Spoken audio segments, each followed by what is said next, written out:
Et puis au Katanga, la population a manifesté sa désapprobation du vandalisme des Bakata Katanga par le biais de l'accueil chaleureux réservé à Daniel Mukoko Samba qui a séjourné dans cette province.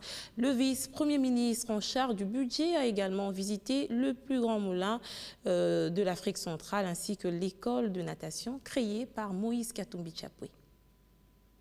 Ce n'est plus un doute, la sécurité est totalement rétablie ici à la Rouachi.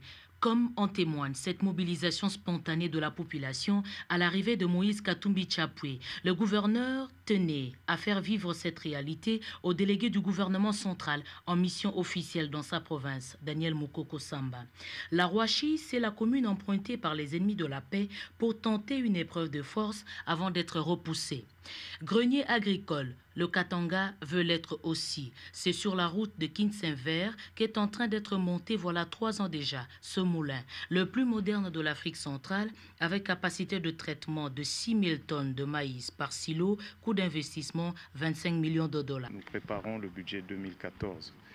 Donc de voir comment chaque année nous pouvons améliorer la qualité de notre budget pour que le budget ne soit pas une source de gaspillage de ressources, mais nous devons donc savoir utiliser chaque franc que nous dépensons. Le vice-premier ministre, ministre du Budget, a aussi découvert l'ambition cachée de la province, celle de donner à l'Afrique un champion olympique dans la natation. C'est dans cette logique que le gouvernement provincial du Katanga a construit cette piscine olympique.